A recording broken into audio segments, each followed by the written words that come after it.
Hi? It's me, Eli. If you're watching this, I assume you read the title, Lucid Dreaming. What is it? How do you do it? What do my sleep paralysis demons look like? All these questions and more will be answered. Lucid dreaming is a sleep state in which you can control the circumstances and outcome of your dreams. You can kind of just go on adventures in your subconscious, which to me sounded pretty cool, so I decided to take it upon myself to spend the last month learning to lucid dream and logging all the cool dreams I had so I could animate them. Everything that I dreamt, be it lucid or non-lucid, is something that I'm going to animate for this video. You're gonna like this one. Chaos ensues. So for me, there are a couple benefits and a couple drawbacks. Number one, it's super cool.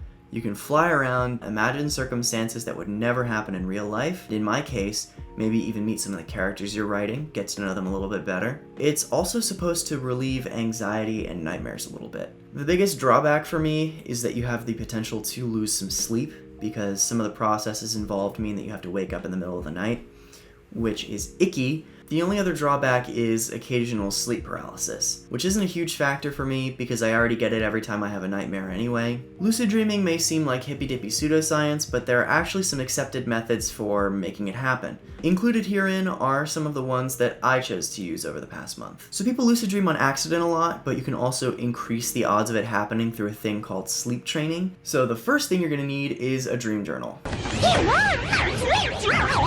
I did not.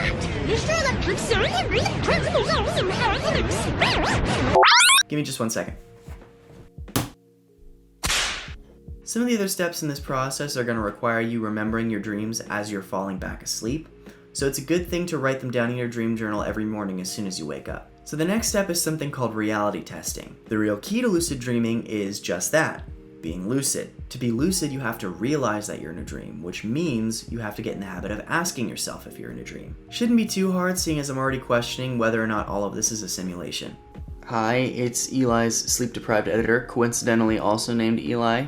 He really needs to give me a raise. He forgot to mention in the video that he uses the wake back to bed method, and you should Google that if you're interested in lucid dreaming. Ideally, with all of these steps combined, you'll take control over your own subconscious. With all that out of the way, let's catch some Z's. For some reason, I invaded hell.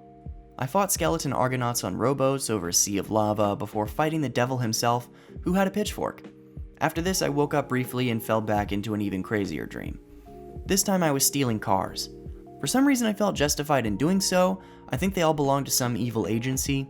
At one point I stole a whole semi-truck, but I got out of it because I was bummed that it didn't have an aux cord. I knew the authorities were after me, so I regularly switched clothes and cars, and I woke up feeling guilty.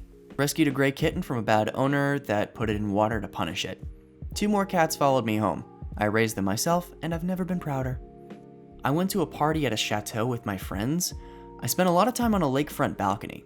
I could see the moon going through all its phases and making rapid circles. The moon began to spin around the earth so fast that it was blurry. The police arrived with cars and helicopters and broke up the party. Tonight I accidentally trapped myself in the staff elevator in a ritzy hotel in what looked like Vegas. I ended up in a penthouse casino and was swiftly escorted out. I drove Brad Pitt around fantastical mangrove islands in a boat to get footage for some kind of documentary. And then we got out of the boat and we went swimming in the water. It was like really blue. Pretty neat dream, I'd say. Went to see the Lego movie with my friends Brett and Kari, but it was also simultaneously Revenge of the Sith? I've never been more conflicted. I had a dream about being the gaffer for a movie shoot in an abandoned church. The church looked like the one from my elementary school, but it was old and run down. There were a bunch of big lights pointed down into the center of the room, but I couldn't see what they were shining on. I woke up, wrote down the dream, and quickly tried to re-enter my subconscious. I used some meditative breathing, but instead of feeling my own weight in the room, I began to feel like I was lifting off the sheets a little bit, like the feeling of the first big drop on a roller coaster. The lurch would mess up my breathing, and I'd have to start over. I did this 3 or 4 times, and by the end, I was almost in a dream. It was honestly the most bizarre feeling. When I decided to throw in the towel, I had a bit of sleep paralysis. It took me a good 45 seconds before I could move again. Tonight, I went on a road trip with my friends to Tennessee. We skied and kneeboarded around inside a giant oval-shaped arena filled with water. I'm not sure why the arena was full of water, but we had a pretty good time. Tonight I visited an old friend and we walked his dog around the neighborhood until we got lost. I woke up an hour early and realized that I'd given myself a milkshake in my dream because I was thirsty. I think this lucid dreaming thing is working. Tonight was another party, this time at a house in a coastal city I've seen in my dreams once or twice. I talked to a few of my friends, mingled, and had more than a few drinks. For some reason, the party was full of wounded veterans speaking different languages, but the interior of the house looked like my grandma's house. I decided to go outside and get some air, and ended up sitting in a moonlit treehouse. There I was approached by someone that I used to have feelings for. Suddenly we were in a pool, and she tried to make a move, which I did not reciprocate. She laughed, kissed me on the cheek, and said she'd see me around. After that, the party got weird. I saw my friend Cameron briefly, but he was zoned out and nonverbal.